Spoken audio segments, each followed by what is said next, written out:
नमस्कार दोस्तों, मेरा नाम है भालचंद्र। ब्रह्मांड सिद्धास्त्र में आप सभी का स्वागत है। आज के इस वीडियो में हम चर्चा करेंगे मीन लगन के लिए शुक्र के जो परिणाम है हर राशि में या फिर हर स्थान में किस प्रकार के होते हैं, सभी के बारे में डिटेल में चर्चा इस वीडियो में हम करने वाले हैं। अपना जो चैनल है ब्रह्मांड सिद्धि एस्ट्रो, इस चैनल पर मेष लगन से लेकर मीन लगन तक की जो सभी 12 लगन है, इन सभी 12 लगन के लिए शुक्र का जो प्रभाव होगा वो किस प्रकार का होगा, इस विषय पर वीडियो अपलोड हो चुके हैं। आप उसका आनंद जरूर लीजिए। तो आज के इस वीडियो में हम चर्चा करेंगे मीन लगन के लिए शुक्र का प्रभाव हर राशि में या फिर स्थान में किस प्रकार से होगा।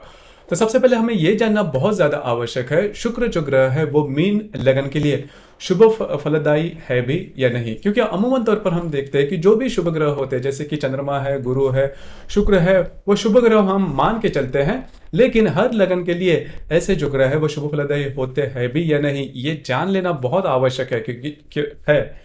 क्योंकि जैसे कि आप यहाँ पर देख सकते हो कि जो मीन लगन है उसके लिए जो शुक्र है वो शुभ फलदायी माना नहीं जाता, क्योंकि शुक्र की जो दो राशियां है वृषभ और तुला, जैसे कि आप यहाँ पर देख सकते हो कि जो वृषभ राशि है मतलब 2 अंक है, वो यहाँ पर तीसरे स्थान पर आ रहा है, और जो तुला राशि है वो यहाँ पर अष्टम भाव में या फिर 8वें स्थान में, जिसे हम मृत्यु स्थान भी कहते हैं, वहां पर आ रहे हैं। तो इस लिहाज से देखा जाए तो ये जो शुक्र है वो अशुभ फलदायी होता है इस लगन के लिए। और वैसे भी देखा जाए तो शुक्र और जो गुरु है वह नैसर्गिक शत्रु ग्रह है। तो मीन लगन के लिए शुक्र जो ग्रह है वह नंबर 1 का अशुभ फलदायी माना जाता है। लेकिन अशुभ फलदायी होने के बावजूद भी संपूर्णतः कोई भी ग्रह कभी भी अशुभ फलदायी नहीं होता। उसका वो जो ग्रह है वो कौन से स्थान में या फिर कौन से राशि या फिर कौन से नक्षत्र या फिर किसी अन्य ग्रह के युति केंद्र प्रतियोग या फिर योग में होगा, उसके बाद ही वो जो बातें हैं उसकी जो प्रेडिक्शंस है वो फाइनल होती है। तो अब हम चर्चा करेंगे कि जो शुक्र है वो हर एक स्थान में या फिर राशि में इसका जो प्रभाव होगा वो किस प्रकार का होगा। तो सबसे पहले हम चर्चा करेंगे कि यदि शुक्र आपके लगन भाव में मीन राशि का होगा, तो जैसे मैंने कहा कि ये जो शुक्र है वो या आपके लगन के लिए मतलब मीन लगन के नंबर 1 का अशुभ फलदायी ग्रह माना जाता है।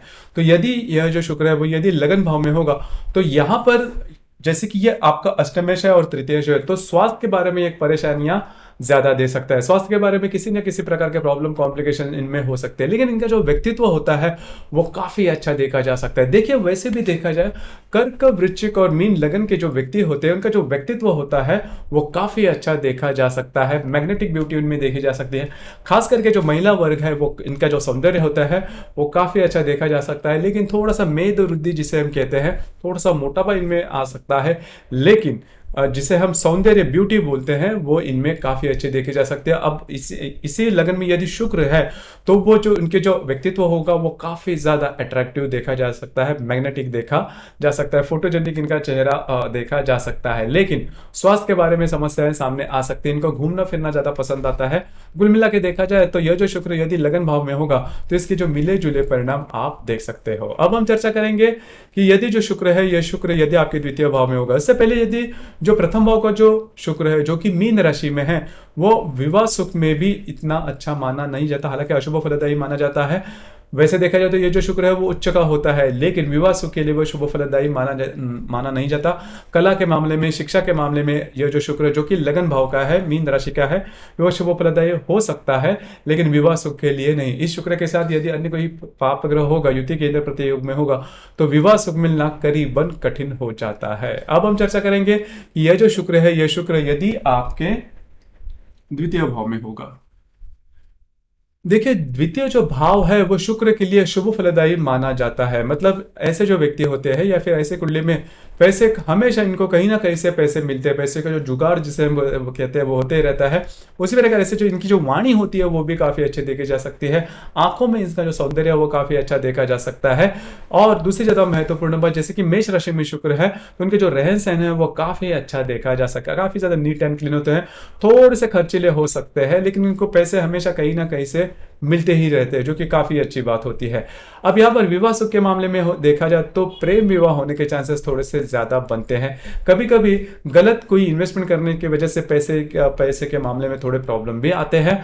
लेकिन कुल मिलाकर मोटे तौर पर अगर देखा जाए तो ये जो शुक्र है वो शुभ फलदायी माना जाएगा पैसे के मामले में। यहाँ पर कृतिका नक्षत्र है, मतलब यह जो मेष राशि है इसमें 3 नक्षत्र आते हैं, अश्विनी, भरणी और कृतिका।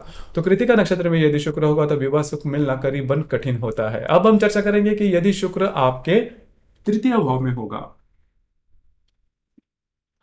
देखिए, तृतीय भाव का जो शुक्र है वो आपको स्वयं की राशि में दिख रहा है, जैसे कि वृषभ राशि में दिख रहा है, लेकिन तृतीय जो भाव है वो शुक्र के लिए शुभ फलदायी माना नहीं जाता, क्योंकि तृतीय भाव जो है वो पराक्रम का भाव कहा जाता है। और यहाँ पर जो पाप ग्रह है वो ज्यादा महत्वपूर्ण होते हैं, जैसे कि रवि है, शनि है, मंगल है, राहु, इस प्रकार के जो ग्रह है वो शुभ फलदायी माने जाते हैं, क्योंकि यहाँ पर आपको खुद में जो एनर्जी है, जो कॉन्फिडेंस है वो देखा जा सकता है और खुद के बलबूते आगे बढ़ना, जैसे हम पराक्रम कहते हैं। और यह जो शुक्र है वो स्त्री ग्रह है या फिर शुभ ग्रह है, लेकिन स्त्री ग्रह है, तो जो पराक्रम का भाव है वो यहाँ पर देखा नहीं जाता। लेकिन ऐसे जो व्यक्ति होते हैं किसी न किसी व्यक्ति के सपोर्ट से आगे बढ़ सकते हैं। अब यहाँ पर एक बात थोड़ी महत्वपूर्ण है, भाई बहनों का सुख इन्हें काफी अच्छा मिल सकता है। ऐसे जो व्यक्ति कोमल हृदय के होते हैं और जहां पर जैसे कि इनको ज्यादा स्ट्रेस वगैरह आ जाए तो थोड़े से श्रिंक होते हैं, थोड़े से डर जाते हैं, भावनाएं इनमें काफी ज्यादा देखी जा सकती है।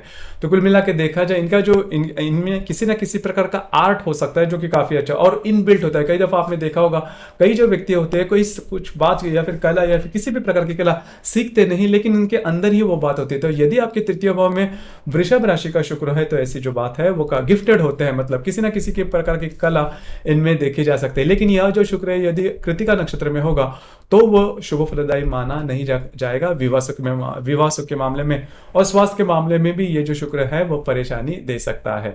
अब हम चर्चा करेंगे कि यदि शुक्र आपके चतुर्थ भाव में होगा।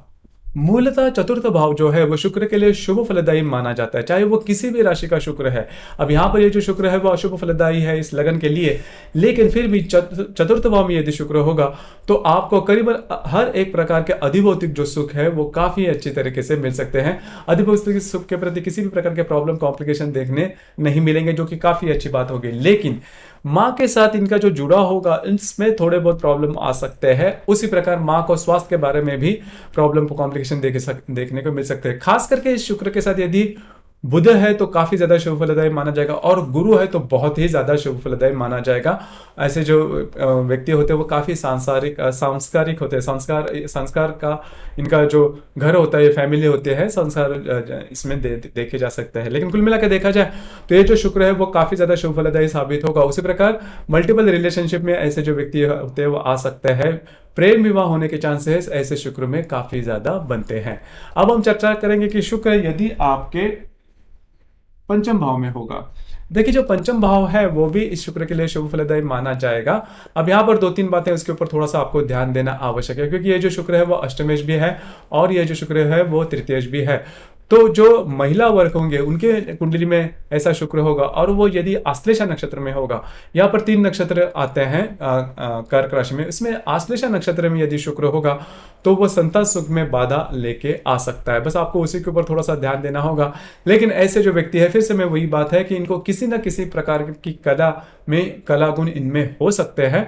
उसी प्रकार उस कला गुण के आधार पर वे आगे भी आ सकते हैं। तो कुल मिला के देखा जाए तो ये जो शुक्र है वो शुभ फलदायी माना जाएगा। आश्लेषा नक्षत्र में यदि शुक्र है किसी भी व्यक्ति के कुंडली में तो विवाह सुख के लिए ऐसा जो शुक्र है वो बाधा लेके आ सकता है। अब हम चर्चा करेंगे कि शुक्र यदि आपके षष्ठ भाव में होगा तो ये जो शुक्र है यदि षष्ठ भाव में होगा तो वो डेंजरस माना जाएगा। देखिए, पहले तो सबसे महत्वपूर्ण बात, ये जो भाव है वो शुक्र के लिए अशुभ फलदायी है, जो राशि है वो भी शुक्र के लिए अशुभ फलदायी है, अशुभ फलदायी मानी जाती है। तो ऐसा जो शुक्र है वो इसके जो प्रभाव है वो भी काफी, और ये जो भाव है इस भाव से रोग शत्रु वगैरह देखे जा सकते हैं।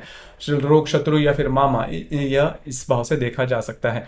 तो यदि आपके षष्ठ भाव में सिंह राशि का शुक्र है तो फिर आपको स्वास्थ्य के बारे में परेशानी हो सकती है, क्योंकि यह जो शुक्र है वो आपका अष्टमेश है और तृतीयेश है। अष्टमेश आपके षष्ठ भाव में होगा तो स्वास्थ्य के बारे में परेशानी कंपलसरी हो सकती है। यदि इस शुक्र के साथ कोई पाप ग्रह युति के इधर प्रतियोग में होगा तो स्वास्थ्य के बारे में ऐसे परेशानी हो सकती है इतनी ज्यादा मात्रा में, जो कि सॉल्व होना कठिन हो सकता है, ये बात हो सकती है। उसी प्रकार किसी न किसी जो महिला है उससे आपकी शत्रुता हो सकती है, जिसकी वजह से आपके जो जीवन है वो भी प्रॉब्लम में आ सकता है। और खास करके विवाह सुख के लिए ये जो शुक्र है वो बिल्कुल भी शुभ फलदायी माना नहीं जाता। जो महिला वर्ग है उनके लिए गायनेक का प्रॉब्लम कॉम्प्लिकेशन हो सकते हैं, उसी पर जो पुरुष है उनको किडनी के बारे में वही प्रॉब्लम ये शुक्र दे सकता है। तो कुल मिला के देखा जाए तो ये जो शुक्र है वो शुभ फलदायी माना नहीं जाता। अब हम चर्चा करेंगे कि यदि शुक्र आपके सप्तम भाव में होगा। देखिए सप्तम भाव जो है वो विवाह का भाव माना जाता है। अब यहाँ पर कन्या राशि में शुक्र है, तो कन्या राशि का जो शुक्र है वो दो तीन बातें दे सकता है कि आपकी जो वैवाहिक जोड़ीदार है वो किसी अच्छे बैकग्राउंड से होगी, या फिर इनका जो व्यक्तित्व है वो काफी अच्छा होगा। लेकिन विवाह सुख मिलेगा या नहीं वो कुंडली के बाकी के जो पैरामीटर्स है वो देखने के बाद ही पता लग सकता है, क्योंकि कन्या राशि का जो शुक्र है वो विवाह सुख के लिए शुभ फलदायी माना नहीं जाता। इस शुक्र के साथ अन्य किसी पाप ग्रह का युक्ति के अंदर प्रतियोग होगा तो वो बिल्कुल भी शुभ फलदायी माना नहीं जाएगा। कई दफा ऐसे भी होता है कि छोटी मोटी बातों को लेकर प्रॉब्लम हो सकते हैं, संदेहजनक वातावरण तैयार होता है पति पत्नी के बीच, ऐसी बातें भी हो सकती है। चित्रा नक्षत्र में खास करके शुक्र है तो विवाह सुख न मिलने की संभावना बहुत ही ज्यादा बनती है। अब हम चर्चा करेंगे कि यदि शुक्र आपके अष्टम भाव में होगा। देखिए शुक्र यदि आपके अष्टम भाव में होगा, यद्यपि वो स्वयं की राशि का है, लेकिन अष्टम जो भाव है वो शुक्र के लिए पूर्णतः अशुभ फलदायी माना जाता है। इस भाव में यदि शुक्र है तो आपको स्वास्थ्य के बारे में परेशानियां हो सकती है, खास करके ऐसे जो व्याधि है जो कि बहुत खाने से होती है, या फिर जो रिच लोगों की जो भी व्याधियां हैं वो होने की संभावना इस शुक्र में काफी ज्यादा बनती है। लेकिन यहाँ पर एक बात तो काफी अच्छी है कि इजी मनी इन्हें काफी अच्छा मिलता है। महिला के कुंडली में ऐसे योग होंगे तो उनके जो मिलने वाला ससुराल है वो काफी ज्यादा रिच हो सकता है। अब यहाँ पर यदि तो तुला राशि में यदि शुक्र है तो विवाह सुख में यदि शुक्र है वो शुभ फलदायी माना जाएगा। तो यह बात होती है। लेकिन मोटे तौर पर अगर देखा जाए तो अष्टम भाव का शुक्र चाहे किसी भी राशि में है तो वो शुभ फलदायी नॉर्मली माना नहीं जाता। अब हम चर्चा करेंगे कि शुक्र यदि आपके भाग्य भाव में होगा। भाग्य भाव का जो शुक्र है वो थोड़ा आध्यात्मिक दे सकता है, आध्यात्मिक या फिर धार्मिक हो सकते हैं। ऐसे जो व्यक्ति होते हैं उनका जो रहन सहन है वो काफी अच्छा देखा जा सकता है, समाज में इनकी इमेज काफी अच्छी देखी जा सकती है। विवाह सुख के मामले में यह जो शुक्र है वो शुभ फलदायी माना नहीं जाता। खास करके विशाखा और ज्येष्ठा नक्षत्र में शुक्र है तो विवाह सुख मिलना करीबन कठिन हो जाता है। तो ये बात होती है। और दूसरी ज्यादा महत्वपूर्ण बात, कभी कभी ऐसी कोई बात होती है जिसकी वजह से जीवन में स्त्री वर्ग की वजह से बहुत बड़े प्रॉब्लम हो सकती है यदि भाग्य भाव में वृश्चिक राशि का यदि शुक्र है। लेकिन इनका जो सौंदर्य होता है वो काफी मैग्नेटिक देखा जा सकता है, इनका जो रहन सहन होता है वो काफी ज्यादा अच्छा देखा जा सकता है, फैशन इनमें बहुत ही ज्यादा देखी जा सकती है। लेकिन कुल मिला के देखा जाए तो ऐसा जो शुक्र है वो शुभ फलदायी माना नहीं जाएगा, क्योंकि मूलतः ये जो शुक्र है इस लगन के लिए यह सबसे महत्वपूर्ण अशुभ फलदायी ग्रह है इस वजह से। उसी प्रकार यदि धनु राशि में यदि शुक्र है तो धनु राशि का देखिए, धनु राशि का जो शुक्र है वो दशम भाव में आता है, और दशम भाव में कोई भी चाहे शुभ ग्रह है तो वो शुभ फलदायी माना नहीं जाता, क्योंकि उदित गोलार्ध का ये महत्वपूर्ण स्थान है, इसे कर्म स्थान भी कहा जाता है। तो यहाँ पर आप में दमखम की जो बात है वो होनी ज्यादा आवश्यक है, और जो दमखम वाली बात है वो सिर्फ और सिर्फ जो पाप ग्रह है वो दे सकते हैं, जैसे कि रवि है, शनि है, या फिर मंगल है, राहु, इस प्रकार के जो ग्रह है वो दे सकते हैं। शुक्र, चंद्र या फिर गुरु, इनको यह जो स्थान है वो शुभ फलदायी माना नहीं जाता। और खास करके शुक्र के लिए, क्योंकि ये जो शुक्र है वो इस लगन के लिए सबसे ज्यादा महत्वपूर्ण अशुभ फलदायी ग्रह है। तो ऐसे जो व्यक्ति होते हैं इनको पहले तो बात किसी ना किसी व्यक्ति के सपोर्ट से ही ये किसी भी क्षेत्र में आगे बढ़ सकते हैं। मतलब खुद के बलबूते पर आगे बढ़ना या फिर एम्बिशियस नेचर, इस प्रकार की जो बातें हैं वो देखी नहीं जाती। और ऐसे जो व्यक्ति होते हैं इनको जो काम वगैरह मिलता है वो भी अधिभौतिक सुख के प्रति या फिर कला के क्षेत्र में वो आगे बढ़ सकते हैं। और दूसरी ज्यादा महत्वपूर्ण बात देखिए, यह जो धनु राशि का जो शुक्र है वो विवाह सुख के लिए शुभ फलदायी माना नहीं जाता। खास करके यह जो शुक्र है वो मूल नक्षत्र में होगा तो लैंगिक मामलों में भी समस्याएं आ सकती है, स्वास्थ्य के मामले में भी समस्याएं आ सकती है। तो ये बात होती है, स्वास्थ्य की समस्याएं थोड़ी ज्यादा हो सकती है। अब हम चर्चा करेंगे कि यदि जो शुक्र है ये शुक्र यदि आपके लाभ भाव में होगा, तो लाभ भाव का जो शुक्र है वो अमूमन तौर पर शुभ फलदायी माना जाता है। लाभ भाव में किसी भी प्रकार के जो शुभ ग्रह है वो शुभ फलदायी माना जाता है, क्योंकि पैसे के मामले में किसी भी प्रकार के बड़े प्रॉब्लम नहीं आएंगे, कहीं ना कहीं से आपको पैसे मिलते रहेंगे। मित्र परिवार है उनसे भी आपको काफी अच्छी मदद मिल सकती है। अब यहाँ पर यदि मकर राशि में शुक्र है तो थोड़ा सा विवाह सुख डिले हो सकता है, या फिर विवाह होना इसमें थोड़ा टाइम लग सकता है, या फिर अगर आप किसी के रिलेशनशिप में या फिर विवाह होगा तो आप में और उनमें काफ़ी ज़्यादा एज डिफरेंस हो सकता है। एज, फाइनेंस या फिर एजुकेशन के मामले में बहुत ज़्यादा डिफरेंस हो सकता है। और इसी प्रकार अगर आपका प्रेम विवाह होता है तो वो डिफरेंट कास्ट और कम्युनिटी के हो सकते हैं, और प्रेम विवाह के मामले में विवाह सुख मिलना थोड़ा सा कठिन हो सकता है। अब हम चर्चा करेंगे कि शुक्र यदि आपके व्यय भाव में होगा, तो देखिए व्यय भाव का जो शुक्र है वो कुंभ राशि का माना जाएगा, कुंभ राशि का होता है। अब यहाँ पर आपका जो तृतीयेश या फिर अष्टमेश है जो कि व्यय भाव में है, तो अमूमन तौर पर यह देखा जाता है, मतलब प्रश्न भी पूछा जाता है कि परदेश गमन होगा या नहीं। तो यदि आपके व्यय भाव में शुक्र है जो कि कुंभ राशि का है, तो परदेश गमन होने के चांसेस बहुत ज्यादा बनते हैं। और उसी प्रकार इनको इसी प्रकार के क्षेत्र से ये जुड़े जाते हैं जहां पर एक जगह पर ये स्थिर नहीं होते, इनको घूमना फिरना ज्यादा पड़ सकता है। इजी मनी भी मिलते हैं, लेकिन स्वास्थ्य के बारे में समस्याएं आ सकती है। विवाह के मामले में भी देखा जाए तो ये जो शुक्र है वो प्रेम विवाह या फिर लव मैरिज होने के जो बातें वो ज़्यादा हो सकती है। प्रेम विवाह में भी विवाह सुख इनको मिल सकता है अच्छी तरह से। सिर्फ क्या है कि ऐसे जो व्यक्ति है इन्होंने अगर कई लोन वगैरह लिया है तो लोन के बारे में थोड़े प्रॉब्लम इनको ज़्यादा आ सकते हैं, तो ये बात थोड़ी देख जाने ज़्यादा आवश्यक है। लेकिन कुल मिला के देखा जाए तो ऐसा जो शुक्र है वो लोन या फिर कर्जे के फाइनेंस के मामले में अच्छा नहीं होता, लेकिन विवाह सुख के वाले मामले में कोई बड़ी प्रॉब्लम या फिर दिक्कतें देखने नहीं मिलती। ऐसे जो व्यक्ति होते हैं इनको घर का सुख मिलना थोड़ा कम होता है, क्योंकि इनका घूमना फिरना ज्यादा हो सकता है।